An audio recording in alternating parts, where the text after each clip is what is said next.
آج صبح صبح جٹ نے اپنی ہونڈا کو باہر نکال رہا تھا، لیکن باہر تو نکال رہا تھا، اسٹارٹ ہونے کا نام بھی نہیں لے رہی تھی کیونکہ سردی کی وجہ سے بہت ہینگ ہوئی تھی۔ کافی ککے مارنے کے بعد جٹ نے اسے اسٹارٹ کر ہی لیا تھا، اور جیسے یہ اسٹارٹ ہوئی جٹ نے چوتھا لگایا، سیدھا ہی پہنچا پمپ کے اوپر کہ یہ پمپ پر نہ جائے اس کا بالکل گزارا نہیں ہوتا۔ جٹ صاحب نے 50 کی ٹینکی فل کرا لی تھی۔ آپ بھی سوچ رہے ہو کہ 50 کی کون ٹینکی فل کر کے دیتا ہے؟ 50 کا پیٹرول سن کر میرا تو ہاتھ ہی نکل گیا تھا۔ السلام علیکم، کیسے ہیں آپ سب؟ جیسے ہی جٹ صاحب نے پیٹرول ڈلوا لیا تھا، اس کا تو چھت والا ہی گیئر لگا لیا تھا۔ بکا تو ایسے ہی رہا تھا جیسے سارا پیٹرول آج ہی ختم کرنا ہے۔ ویسے ہی آج جٹ صاحب بہت خوش تھا کیونکہ اپنے لیے 4 پائی لینے جا رہا تھا۔ یار ملتان میں تو اتنا ہی زیادہ لنڈا لگا ہوا ہے جیسے رات کو ملتانی لنڈا ہی کھا کر سوتے ہیں۔ اب بھی آپ باہر نکلیں گے، آپ کو کچھ نظر آئے یا نہ آئے، لنڈا ضروری نظر آئے گا، لیکن آپ نے کچھ نہ بھی خریدنا ہو آپ کو خریدنے کا کیڑا آئے گا کیونکہ لنڈا ایسا لگا ہوا ہے۔ میں تو لنڈا دیکھتے دیکھتے شہر میں ہی پہنچ گیا تھا، ادھر جٹ صاحب کو کوئی 4 پائی والا نہیں مل رہا تھا۔ جٹ کی کافی بائک بگانے کے بعد ایک دکان ہمیں ملی گئی تھی، پھر جٹ صاحب بائک سے نیچے اترا اور 4 پائی چیک کر رہا تھا۔ 4 پائی تو ایسے چیک کر رہا تھا جیسے کوئی لیلا چیک کر رہا۔ پھر جٹ صاحب نے دکان والے کو بلایا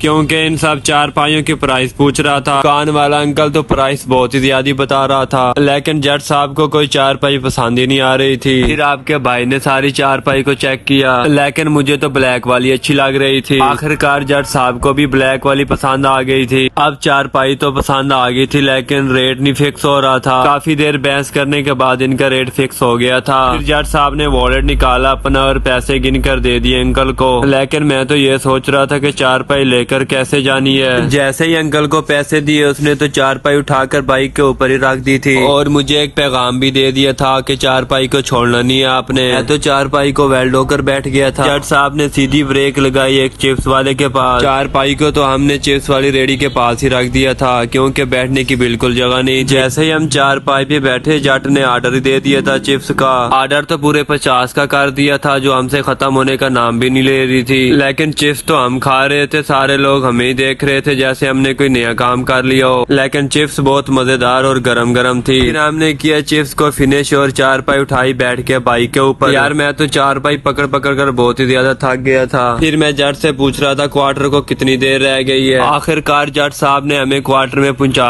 دیا تھا، لیکن جٹ صاحب 4 پائی خرید کر بہت ہی زیادہ خوش تھا اور آ کر سیدھی کوارٹر کے اندر ہی رکھ دی تھی۔ جیسے ہی میں ولاگ کو ختم کرنے والا تھا تو جٹ مجھے کہہ رہا تھا میری بائک کے اوپر سدھو موسے والا ضرور آنا چاہیے کیونکہ یہ بندہ سدھو کا فین تھا۔ یہ ولاگ آپ کو کیسا لگا؟ اللہ حافظ۔